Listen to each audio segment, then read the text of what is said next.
There's a lot of things in this movie that is worth $1 million. First it was a man, then it was a baby, and now it's an arm. Hopefully the next thing that will be worth $1 million, this beanie. Okay, so the $1 million arm. $1 million arm is based on a true story and is directed by the guy who directed Miracle and Invincible. It was made by Disney and it's a baseball movie, so this movie should be good, right? Well, let me explain, because after all, this is a review. Movie stars Jon Hamm, and he plays a sports agent who, right now, in this movie, he's kind of down in the dumps right now, and he's like out of work. He wants to relive his glory days in which he recruits this really talented sports athlete, and right now he doesn't have that, and he's trying to find that one player that can bring him back up to his feet. Until he comes across the sport of cricket, and then he throws a contest called the $1 Million Arm in India, because cricket's very big in India. And from there we have our movie.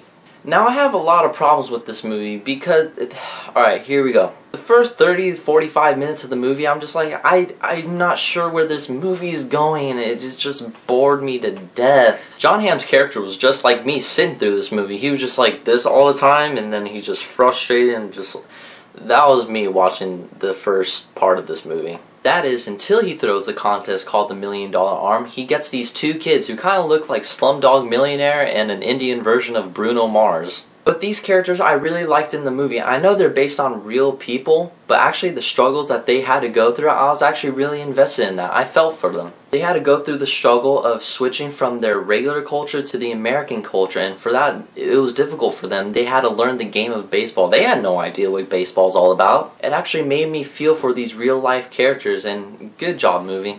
And this one character I didn't like. The best way I can describe this character, he is like this movie's Jar Jar Binks. This character clearly annoyed Jon Hamm. He annoyed me as well, because he's just always talking. He just didn't know when to keep his mouth shut. And he always gave a smile that's like,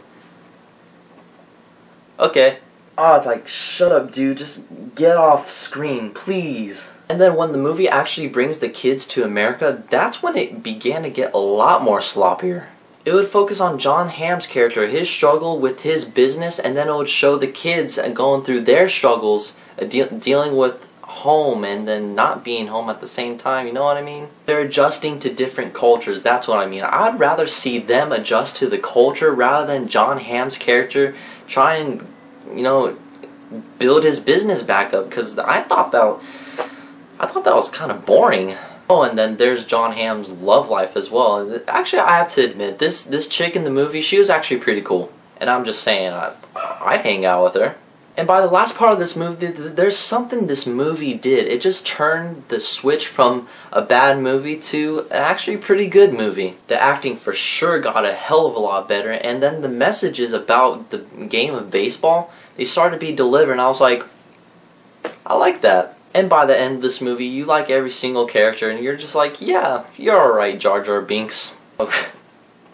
Never thought in my life I would call Jar Jar Binks alright. The $1 Million Arm was an acceptable baseball movie. The first half of it was boring, and then the second half, it progressed into actually a pretty good movie. You start to get attached to these characters, and honestly, I'd rather be focused more on the kids being brought from India to America. I'd like to see them more on screen rather than Jon Hamm's character. They try to be too many things at once, and then that really deducted points off of this movie for me. It was hard to keep up, is what I'm saying. And then by the end of this movie, you're just like, oh, I guess it's over. And that definitely threw a major curveball for me. Let's see what I did there. Okay. I'm terrible at jokes, but you know what? For now, I will give $1 Million Arm a 3 out of 5. And the movie was alright.